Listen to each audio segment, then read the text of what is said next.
Hello, this is Kathy Roosevelt Jonas, licensed clinical social worker and licensed facilitator with EPIC Healing Eugene and Radiant Heart Consulting. And I'm Heather Shelton, retired nurse and licensed facilitator, also here at EPIC Healing Eugene and Radiant Heart Consulting. Today, we are answering some more questions.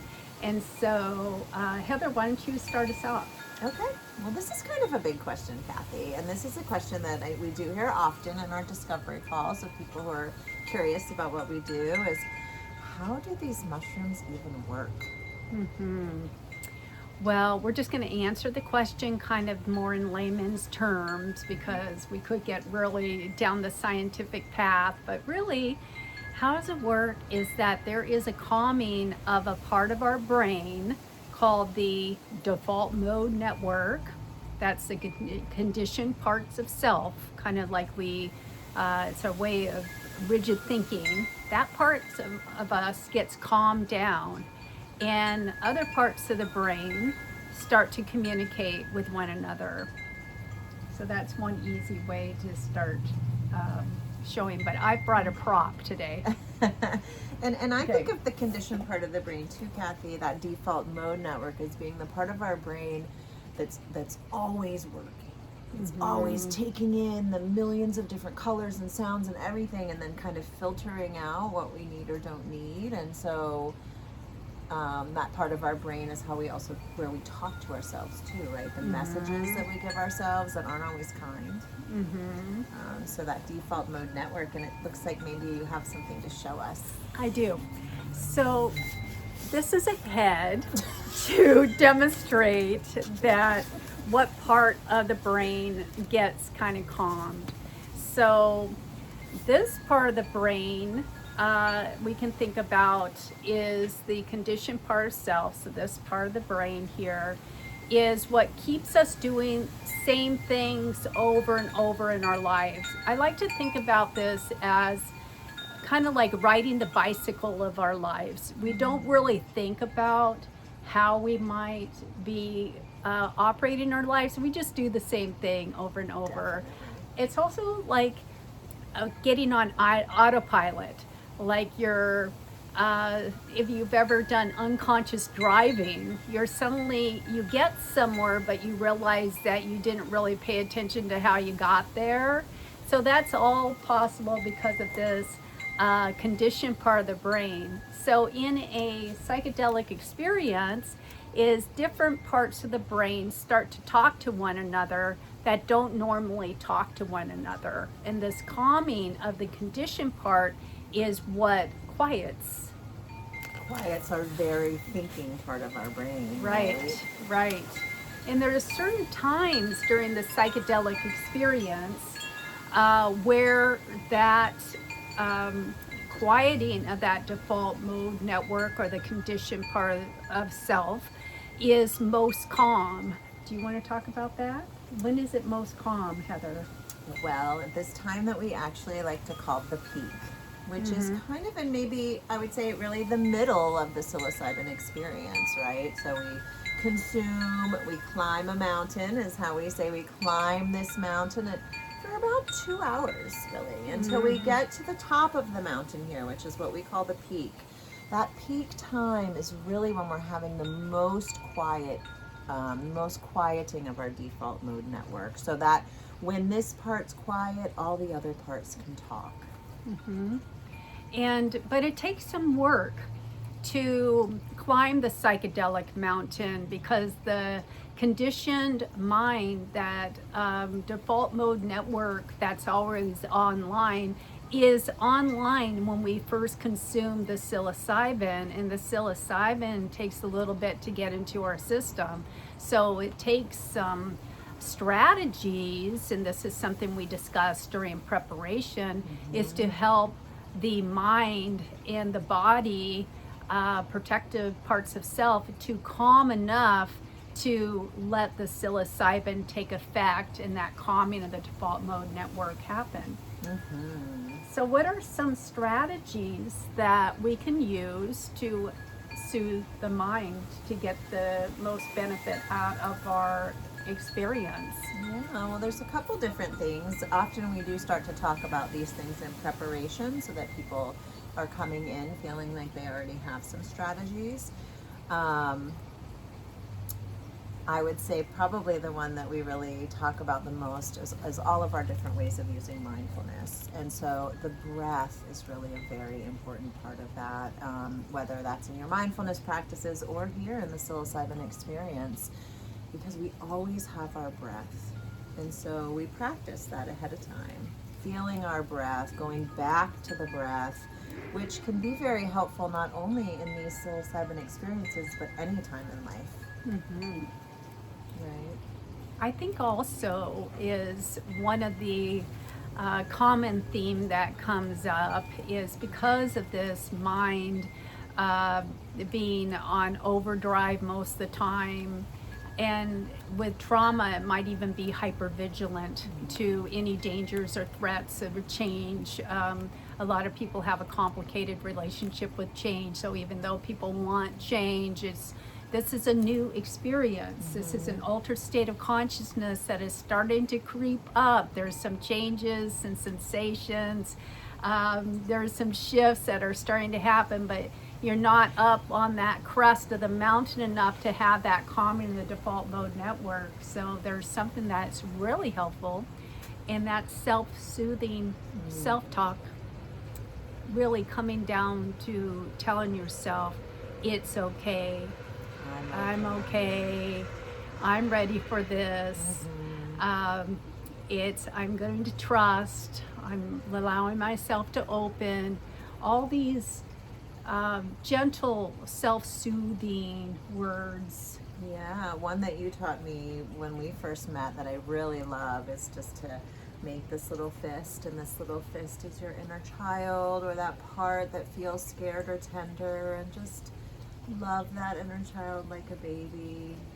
I love that practice. I use that practice for myself now too. So that's a really nice one. Yeah. I always like to tell people in preparation too, like, just know that you're going to have an uncomfortable moment. Just know, because when we know that, then when we suddenly are up against the uncomfortable moment, we know, okay, Heather said this was going to happen, and this will pass.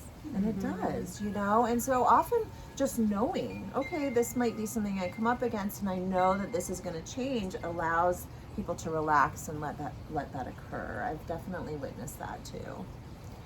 Yeah, so there's some real patience with self. I think that one of the big struggles that some people come in with is there are high expectations for their journey, or there is a comparison of the individual journey to what you might think it is going to be, or what you've heard somebody else had their journey. Yes. And so that's is to allow for yourself to have your own journey, to give yourself that it doesn't have to be somebody else's journey. It can't be. It can only be your journey, and your journey is the exact right thing for it to happen. Absolutely. Is to trust that and to give yourself this time of being really accepting of your own humanness, your own inner experiences. And so that those shifts and those feelings are just something that's really normal, but to have self-compassion and some patience with the journey. Well, because we're talking about this kind of what's happening in our brain, Kathy, we haven't used this word yet, but I think we should say this word, which is neuroplasticity. And so we know, research has shown us or told us that our brains remain in a neuroplastic state, meaning I kind of think like ready for change state, for up to 6 weeks after the psychedelic experience. So how do we support people with that? I mean, we share that information, right? And then what other kinds of things or practices can support people with that neuroplastic window?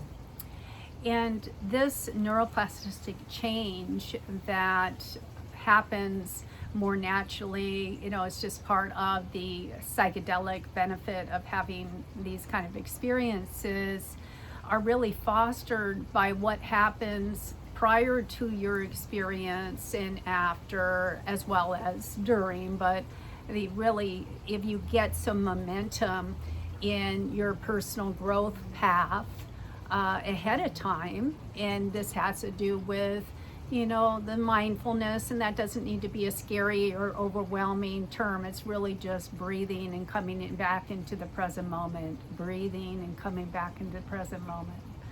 Really, it's that's simple, breathing and coming back to the present moment. It doesn't have to be intimidating that you think you got to form this whole meditation practice. So this breathing, coming back to the present moment, self-soothing talk, giving yourself positive words of having a chance to feel better, allowing yourself to let in good feelings. All these start forming new neural pathways in your brain that might be underused because of trauma and different reasons for a person to become more protective in their lives.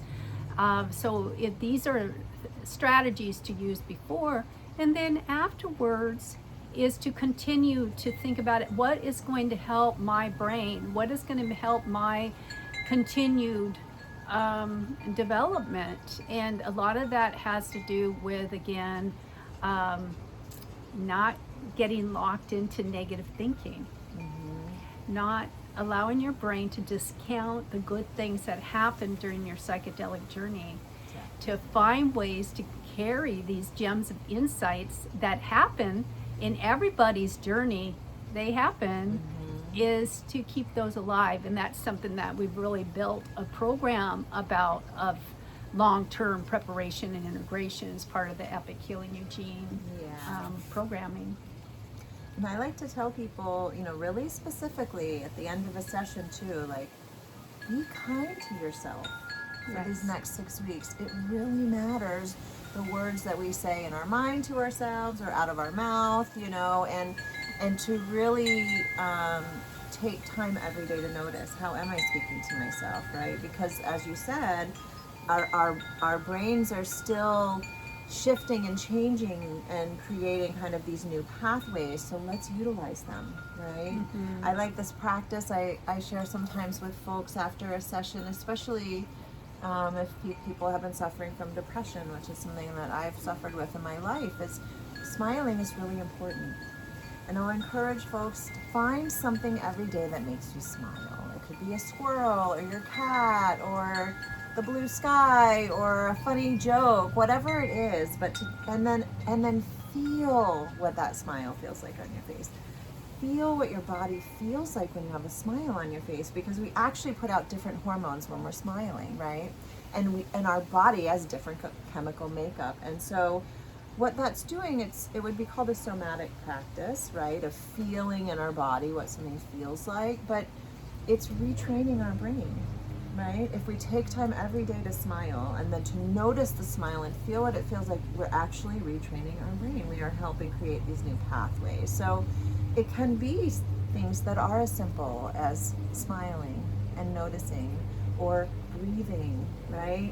Giving thanks, being kind to ourselves. And I say, like, it can be simple as that. Sometimes those are very difficult things to do, actually.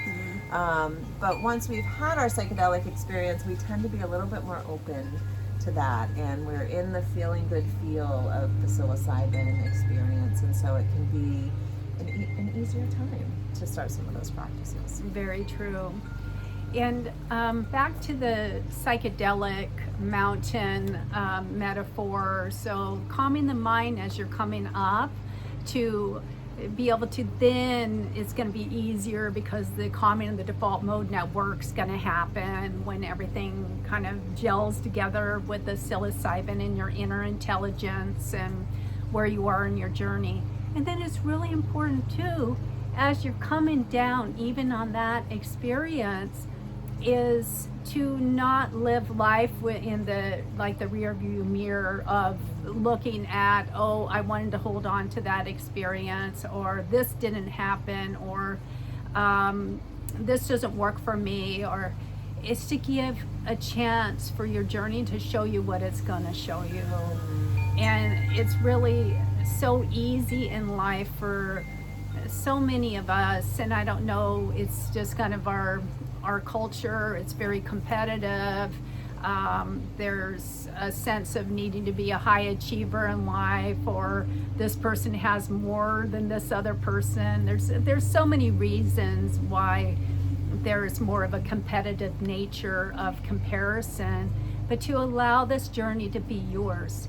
And as you're coming down the journey is to think about, oh, I'm just going to stay open. I remember that good thing that happened. Maybe there's just a few really good special things that happen. Those can be very big seeds that are planted that you can nourish over time. Yeah. So there's some different practices. We always encourage that there's actually practices that can help train the brain, and these are do-it-yourself brain training strategies. And one of my favorite strategies is something from Rick Hansen, a neuropsychologist, that talks about savoring or taking in the good. He has a YouTube video. It's only 19 minutes, taking in the good. Rick Hansen. It's on our resources yes, page, it is on our Heart. Radiant Heart Consulting resources page. Yes. There's a link there. But what he really is talking about is how we can change our brain by savoring the good for 30 seconds or longer. 30 seconds might seem like a really long time. Doing a gratitude practice, if you do something for 30 days or longer. You create your new habit. Yeah. It's like all these things that when there's a commitment to a deeper dive of personal growth, try to find things that resonate with you. Possibly there's a few strategies today in this video that sound like maybe you could do. Maybe you've heard some other strategies. Maybe you're doing some other things. It's really about making it your own and continuing, always showing up for the next day. You can always start again. Yeah. So thank you so much for tuning to this video, and if you'd like to learn more about us, we're at EPIC Healing Eugene.